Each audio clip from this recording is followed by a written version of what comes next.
Hello friends and welcome to governance review.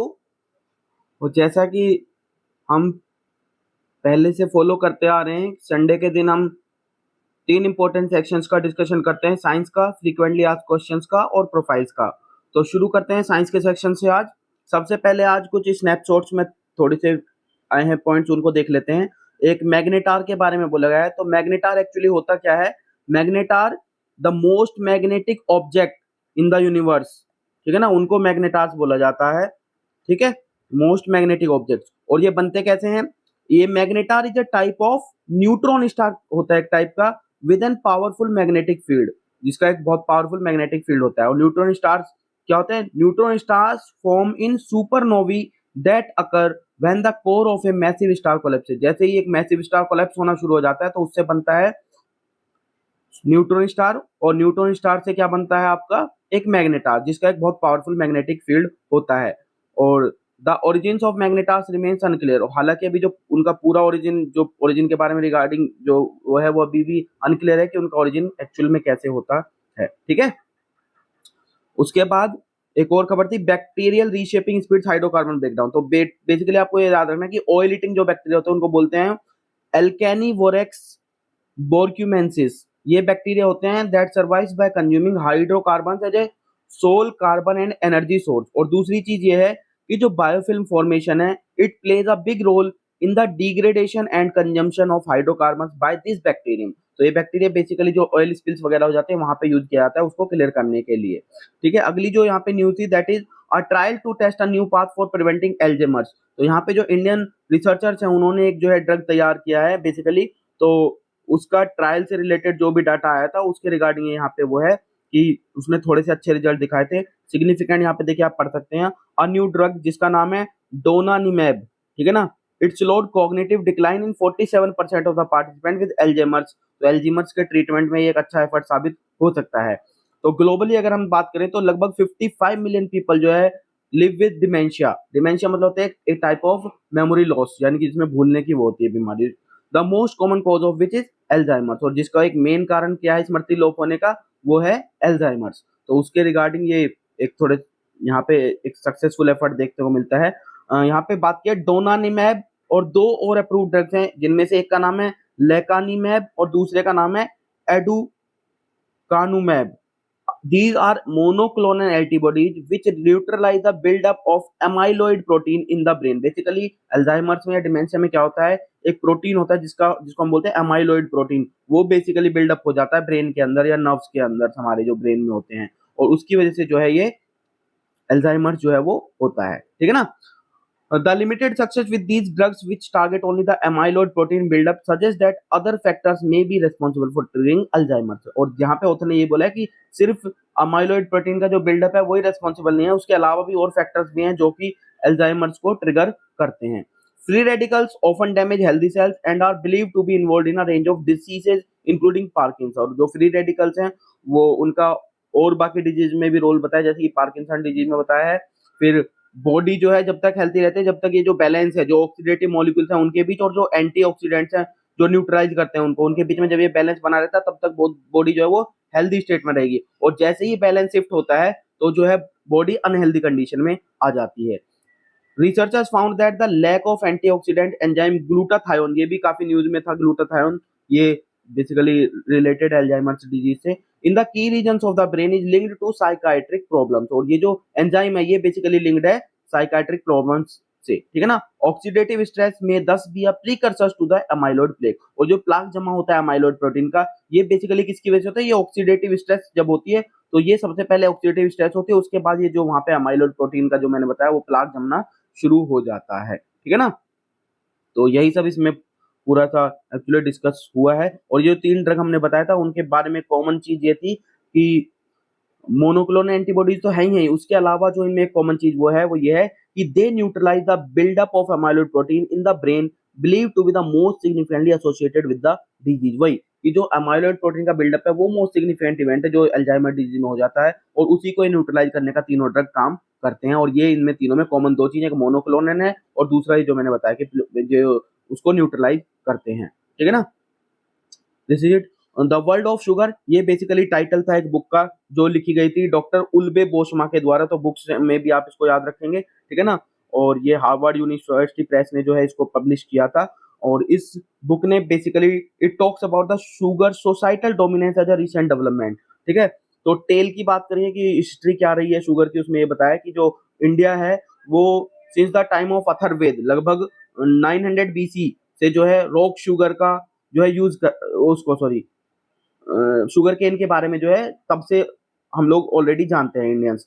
और अगर हम गुड़ की बात करें, गुड़ को सब जानते होंगे आप, रॉक शुगर इसको बोलते हैं, गुड़ या जैगरी बोल देते हैं हम इसको। इसका जो इसके बारे में जो नॉलेज है वो लगभग 800 बीसी से जो है इसका प्रचलन है, ठीक है ना। और जो हम ग्रेनुलेटेड शुगर की बात करते हैं महाज, या रिफाइंड शुगर की जो हम बात करते हैं, वो जो है वो जो ग्रेनुलेटेड शुगर है वो जो है 6th सेंचुरी में आया था। और जो रिफाइंड शुगर है ये वाइडली अवेलेबल हुआ था यूरोप में only in the 19th century. जो आजकल हम चीनी शुगर यूज जिस फॉर्म में कर रहे हैं वो बेसिकली 19th सेंचुरी की देन है। उससे पहले जो है और फॉर्म्स में जो है वो यूज किया था, जैसे जैगरी बताया हमने, शुगर केन बताया, वो सब सारी चीजें थी, ठीक है ना।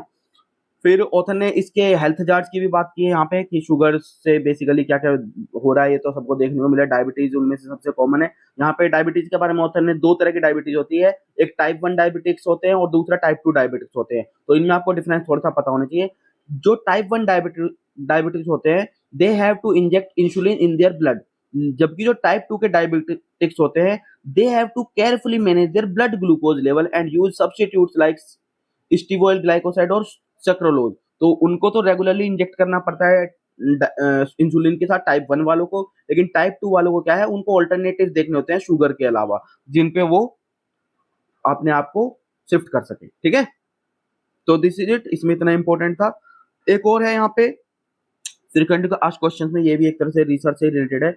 Are turmeric supplements advisable? तो यहाँ पे बेसिकली क्या हुआ है, जो ऑस्ट्रेलिया के एक थेरेप्यूटिक गुड्स एडमिनिस्ट्रेशन है, जो रेगुलेटर है वहाँ पे मेडिसिन को रेगुलेट करता है, मेडिकल डिवाइसेज और बायोलॉजिकल्स को रेगुलेट करता है, उसने एक एडवाइजरी इशू की थी जिसमें उसने बताया, उसने वार्न किया था ऑस्ट्रेलियंस को about the risk of liver injury from using medicine and herbal supplements containing turmeric और इट्स एक्टिव इंग्रेडिएंट्स करक्यूमिन। जो इसका एक एक्टिव इंग्रेडिएंट होता है टर्मरिक में, पहले तो आपको ये पता होना चाहिए, होता है करक्यूमिन। और इस जो भी मेडिसिन या हर्बल सप्लीमेंट्स जिनमें ये एक्टिव इंग्रेडिएंट होता है उनके उसने इफेक्ट बताए कि उनसे लीवर को जो है थोड़ा सा खतरा देखने को मिल रहा है, ठीक है ना। Evidence from 9 of these reports had enough information to suggest that a liver injury may have been caused by curcuma longa और करक्यूमिन प्रोडक्ट, कि ये इंजरी इनसे हुई है। तो ऑथर ने यहाँ पे एक और चीज बताई है कि does turmeric have health benefits? क्या टर्मरिक के हेल्थ बेनिफिट्स हैं? तो ये रिस्क जो है लीवर इंजरी का ये तो है, लेकिन it did not appear to relate to curcuma longa consumed in typical dietary amounts as a food। जो बेसिकली आपने देखा हो इंडियन, चाइनीज और एशियन जो डेलिकेसीज हैं या जो फूड्स हैं उनमें बेसिकली टर्मरिक का यूज होता है। तो जो जो डाइटरी टिपिकल डाइटरी जो है उस अमाउंट में जब हम उसको यूज करते हैं, पिंच भर हम डालते हैं, उस अमाउंट में जो है वो जो है इतना रिस्क नहीं है। एक्चुअली ऑथर ने ये बताया है यहाँ पे, ठीक है ना। मतलब ऐसा नहीं है कि आप एकदम से हेल्दी बिल्कुल खाने को मना किया जा रहा है, ठीक है। Why is curcumin being used in supplement? Supplement में यूज क्यों की जाती है? तो one of the challenges of turmeric and by extension curcumin is that very little of it is absorbed or made bioavailable by the body। ये इसमें से बहुत कम अमाउंट में जो है वो एब्जॉर्ब की जाती है बॉडी के द्वारा और बायो अवेलेबल की जाती है बॉडी के द्वारा, ठीक है ना।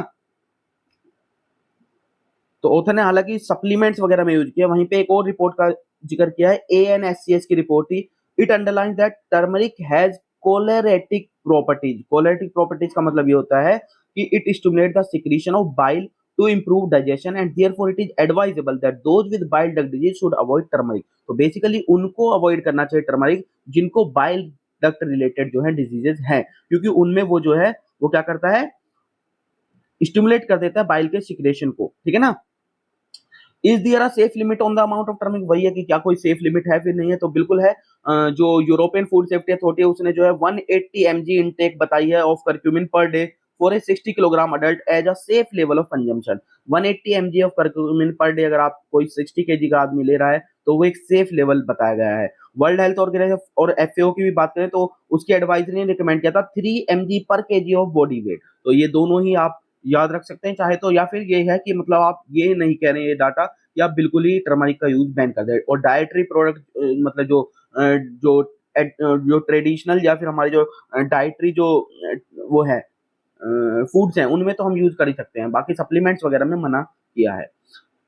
आगे देखते हैं why is BRICS summit important for India. तो जो रिसेंटली अभी जो ब्रिक्स समिट होने वाली है जोहानिसबर्ग में, ठीक है ना, इस वीक, उसके रिगार्डिंग ये आर्टिकल है। तो ब्रिक्स बेसिकली क्या है, ब्रिक्स को आपको पता होना चाहिए, ब्राजील, रशिया, इंडिया, चाइना और साउथ अफ्रीका ये ग्रुपिंग है। 2010 में इसको जो है, इसमें जो है चाइना को, सॉरी, साउथ अफ्रीका को ऐड किया था और फिर ये ब्रिक के बाद ब्रिक्स बन गया था, ठीक है ना।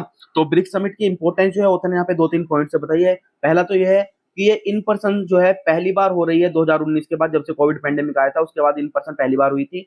2022 में हुई थी लेकिन वो जो है वीडियो कॉन्फ्रेंसिंग के थ्रू हुई थी। दूसरी बार, ये पहली बार भी है कि जो है रशिया यूक्रेन की जो वार हुई है 2022 में, जो न्यूज में थी, उसके बाद भी ये फर्स्ट इन पर्सन मीटिंग रहेगी, ठीक है ना, क्योंकि रशिया यूक्रेन की जो वार चल रही है उसका देख सकते हैं इफेक्ट तो ग्लोबल स्टेबिलिटी पे तो है ही है, साथ में फूड पे, फर्टिलाइजर और फ्यूल जो एनर्जी सप्लाई है वो भी कहीं ना कहीं एनर्जी सिक्योरिटी भी अफेक्ट उससे हुई है। दूसरा ये है, तीसरा जो इम्पोर्टेंस है वो ये है कि जो ब्राजील के जो प्रीडिसेसर प्रेसिडेंट थे, ठीक है ना, वो पावर में आए थे, जो लुइज इनाशियो लूला डा सिल्वा जो है return to power in Brazil, जो एक मोर सोशलिस्ट और एंटी वेस्टर्न पॉलिटिक्स को रिप्रेजेंट करते हैं than his predecessor president Bolsonaro.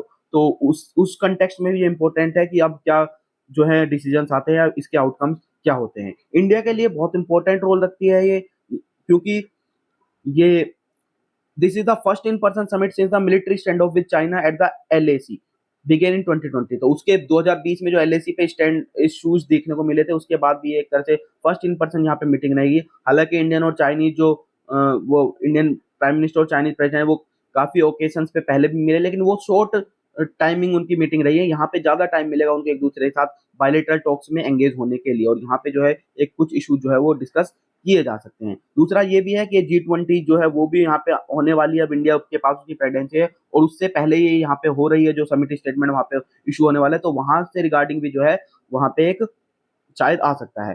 तो this meeting would be significant in terms of resolving the LAC situation where an estimated 1 lakh soldiers stand at the boundary on either side. दोनों side में अगर देखें तो लगभग 1 लाख के अराउंड जो है ईस्ट साइड पे जो है वो सोल्जर्स हैं, तो उस इशू को भी वहां पे रिजॉल्व करने में शायद हेल्प मिल सकती है। इसके अलावा भी कई रीजन है, जैसा मैंने बताया कि India will hold the G20 summit, तो 2 हफ्ते के बाद ही है, तो it will it through this BRICS summit India would ensure the attendance by all the leaders of the G20, ठीक है ना। फिर India wants more cooperation from China and Russia that are blocking discussions on the common language for the leaders declaration to be release at the summit on September 9-10। तो G20 में जो language, common language से related जो discussion होने वाला है उस पर भी इंडिया जो है वो ऑपरेशन चाहता है चाइना और रशिया की, तो इसके रिगार्डिंग, इसके रेस्पेक्ट में भी ये जो ब्रिक्स समिट है वो इंडिया के लिए इंपॉर्टेंट हो जाती है, ठीक है ना। कौन कौन रहेगा, तो बाकी 4 कंट्री तो रहेंगी। रशियन प्रेसिडेंट जो है व्लादिमीर पुतिन, वो अटेंड नहीं करेंगे डायरेक्टली, वो वीडियो कॉन्फ्रेंसिंग के थ्रू जो है इसमें अटेंड करेंगे, क्योंकि हमें पता है कि जो आईसीसी है, इंटरनेशनल क्रिमिनल कोर्ट, उसने जो है उनके अगेंस्ट जो है वारंट इशू कर रखा है, और क्योंकि साउथ अफ्रीका ने उसको साइन कर रखा है, सिग्नेटरी है, तो वो जो है उसको इग्नोर नहीं कर सकता है, उनको अरेस्ट जो है वो उसको करना पड़ेगा उसके एज पर आईसीसी के प्रोविजंस, ठीक है ना। तो इसलिए जो है म्यूचुअल एग्रीमेंट के थ्रू जो है जो रशियन प्रेसिडेंट हैं उनको जो है बोला है कि आप जो है वीडियो कॉन्फ्रेंसिंग के थ्रू अटेंड कर सकते हैं, ठीक है ना। Message from the invitation is clear. और इसके अलावा इसमें ये भी है कि जो साउथ अफ्रीका क्योंकि होस्ट कर रहा है, उसने जो है अफ्रीकन यूनियन को इनवाइट किया है, उसके अलावा कुछ साउथ अमेरिकन, अमेरिका की, वेस्ट एशिया की और अदर एशियन कंट्रीज को भी उन्होंने इन्वाइट किया, जो बेसिकली ग्लोबल साउथ को रिप्रेजेंट करते हैं। तो मैसेज यहाँ से ये है कि जो डेवलपिंग वर्ल्ड है उसको एक तरह से एक साथ बुलाने की बात की जा रही है, ताकि जो इकोनॉमिक इश्यूज और जो चैलेंजेस अभी जो आ रहे हैं उनको एक साथ फेस किया जा सके।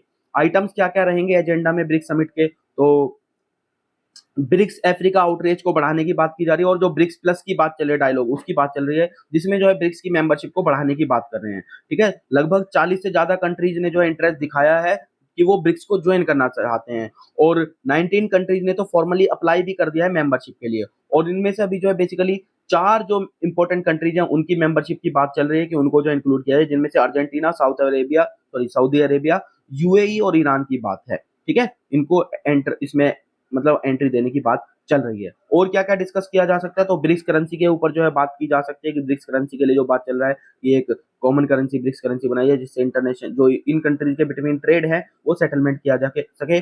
और जोहानिसबर्ग जो डिक्लेरेशन है, it will include language acceptable to all the countries on a number of global development. Language को भी एक कॉमन लैंग्वेज की बात की है जो सबको, ठीक है ना, ऑल कंट्रीज को जो है वो जो ग्लोबल डेवलपमेंटल इश्यूज है उन पे एक्सेप्टेबल हो। थीम जो रखी गई इस बार वो कुछ इस तरह से रखी गई, BRICS and Africa partnership for mutually accelerated growth, sustainable development and inclusive multilateralism. तो थीम को आप याद रख सकते हैं, थीम भी कई बार वन डे एग्जाम्स में डायरेक्टली पूछ लेता है, ठीक है ना। तो this is it regarding the uh, upcoming BRICS summit. How is the Supreme Court tackling gender stereotyping? तो कॉन्टेक्स्ट तो बताने की जरूरत नहीं है। जो recently Supreme Court of India ने रिलीज किया था a set of new words and phrases to be used by both lawyers and जजेस इन द कोर्ट, और उसमें उन्होंने एक हैंडबुक जो है रिलीज की थी on combating gender stereotypes which aims to assist the legal community in identifying, understanding and combating the stereotypes about the women. तो बहुत ही अच्छा स्टेप ये लिया गया है, उसके रिगार्डिंग ये आर्टिकल यहाँ पे डिस्कशन है जो ये हैंडबुक रिलीज की गई है।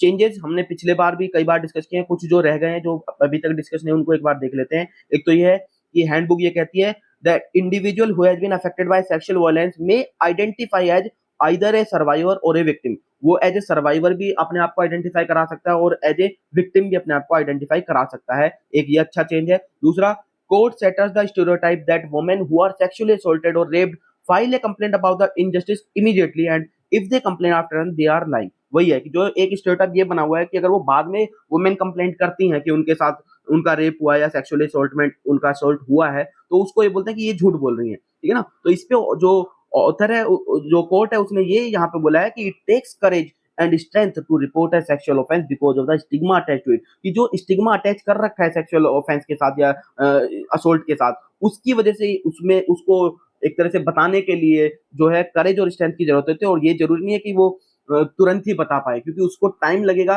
तो इसलिए हो सकता है कि जो कंप्लेंट है वो बाद में फाइल की गई हो, ठीक है ना, जब उनको ये लगे कि अब जो है ठीक है, अब सिचुएशन ठीक है, बताने लायक है, जब वो अपने आप को इस करेज को एनेबल कर सके, ठीक है ना।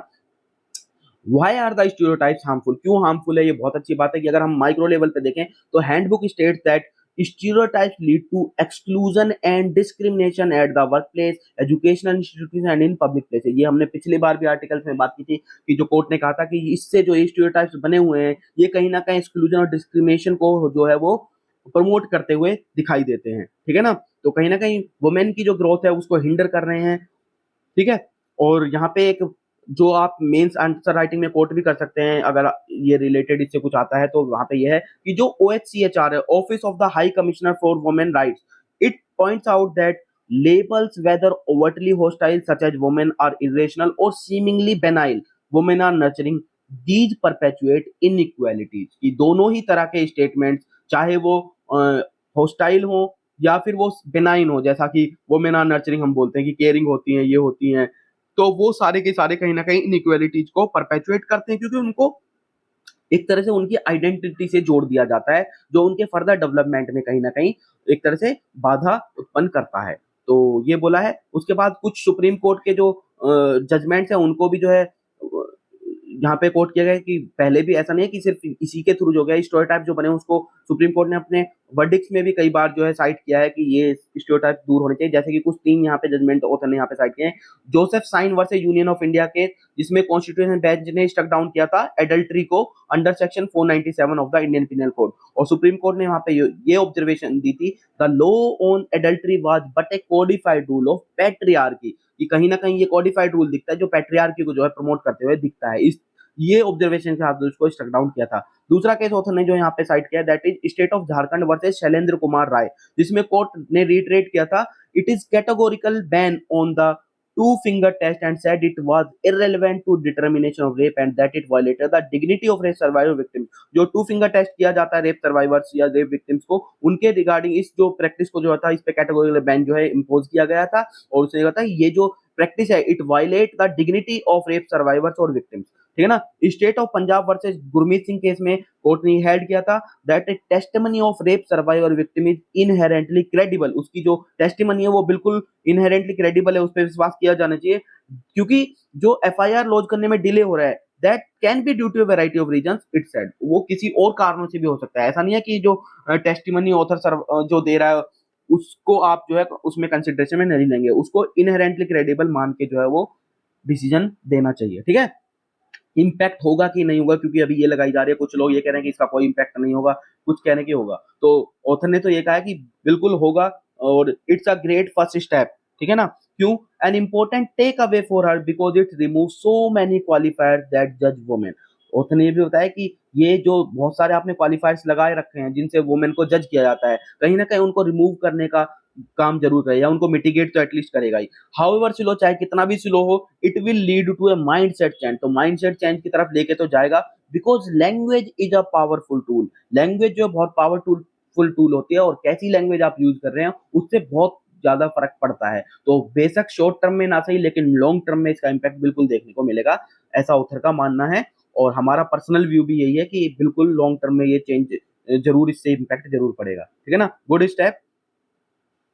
प्रोफाइल्स में आज जो है हम डिस्कस करेंगे म्यांमार किलिंग मशीन जिसको बोला जाता है, दैट इज तत्मादाव। तत्मादाव बेसिकली ये म्यांमार की मिलिट्री है जिसको किलिंग मशीन बोला जाता है। यहाँ पे जो ऑथर ने बात की है वो ये है, blood said shocks their history and that of Myanmar which is the site of the longest running arm conflict in the world. Myanmar जो है लॉन्गेस्ट रनिंग आर्म कॉन्फ्लिक्ट वहां पे वर्ल्ड में देखे जाने को मिलेगा, क्योंकि म्यांमार जो है 1948 में जो है वो आपका इंडिपेंडेंट हो गया था, और ये जो आर्म्ड कॉन्फ्लिक्ट वहां पे अभी भी चल रही है वो काफी 70 सालों से भी ज्यादा हो गए हैं, इवन 75 से भी ज्यादा हो गए हैं, और वो अभी भी जो है वहां पे चलती ही नजर आ रही है। ठीक है ना, दो चार चीजें अच्छी बताई जो इसके बारे में बताइए वो यहाँ पे। बीआईए जिसको बोलते हैं Burma independence army, collaborated with Japan against the British and was joined by other anti-colonial militia that shaped the contours of modern day Tatmadaw। तो मॉडर्न डे तत्मादेव एक्चुअली बनी थी, जो बर्मा इंडिपेंडेंस आर्मी थी उसने Japan के साथ एक साथ कोलेबोरेशन किया था, और वो ब्रिटिश के साथ, ब्रिटिश के अगेंस्ट जब लड़े थे तब जो है ये तत्मादेव बनी थी।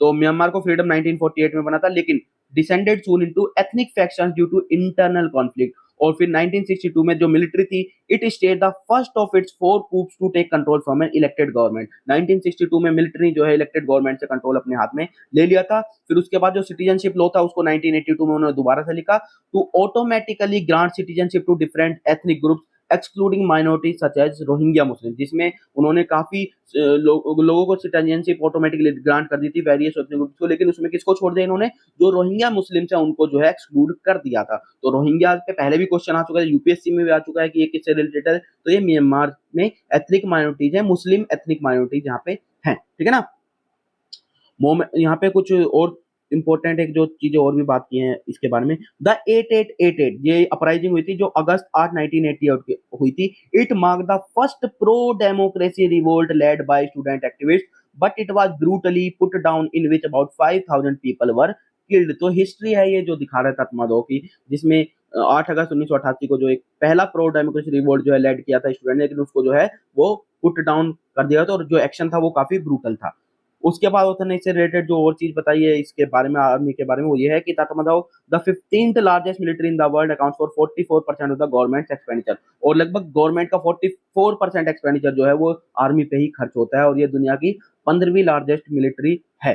ठीक है, तो ये कुछ इंपॉर्टेंट पॉइंट्स है जो इसके बारे में आप याद रखते थे। मोमेंट ऑफ क्राइसिस की बात कर रहा है कि अभी रिसेंट अगर देखें तो 2021 के बाद जो है इसमें जो myth making showing science of leakage post the military को ऑब्जर्वर से, ऑब्जर्वर ये कह रहे हैं कि जो तत्मदो है वो धीरे धीरे वीक होती हुई नजर आ रही है, और इसका आइडिया थोड़ा सा होता नहीं इसलिए भी बोला होगा क्योंकि अभी रिसेंटली जो है उनको, अभी देखा होगा आपने, जो पॉलिटिकल इंपॉर्टेंट लीडर थे उनको एक इंटर एमनेस्टी भी दी गई है। ठीक है, तो उसके बाद ब्लास्फेमी लॉज के रिलेटेड है, ये बेसिकली कॉन्टेक्स्ट कल वाला जो आर्टिकल हमने डिस्कस करते हैं जहाँ पे चर्चेज और जो क्रिश्चियन माइनॉरिटीज हैं पाकिस्तान में उनके अगेंस्ट जो ब्रूटैलिटी देखने को मिली या वायलेंस देखने को मिल रहा है इन द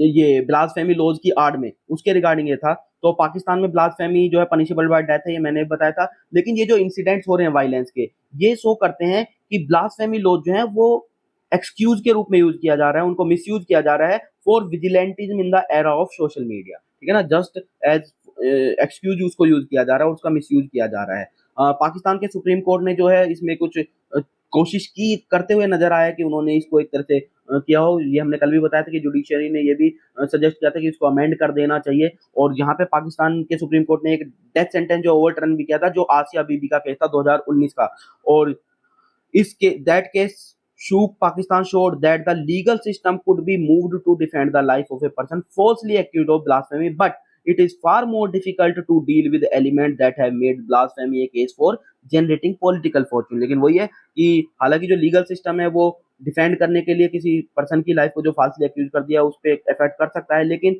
जो ये पॉलिटिकल फॉर्च्यून के लिए जो ये जनरेट की जा रही है वायलेंस को या इस लॉ को मिसयूज किया जा रहा है उनको डील करना थोड़ा डिफिकल्ट है, ऐसा ऑथर ने यहाँ पे बोला है। तो इतना ही था, this is it regarding today discussion. Hope आपको ये डिस्कशन पसंद आया होगा। अगर आपको ये डिस्कशन अच्छा लगता है और हमारा तरीका अच्छा लगता है तो आप वीडियो को लाइक कर सकते हैं। अगर कुछ आप चेंजेस चाहते हैं या कुछ सजेशन चाहते हैं तो कमेंट सेक्शन में आप चेंजेस सजेस्ट कीजिए, कुछ इंप्रूवमेंट्स है तो वो भी सजेस्ट कीजिए। Comments are welcome. तो this is it, thank you.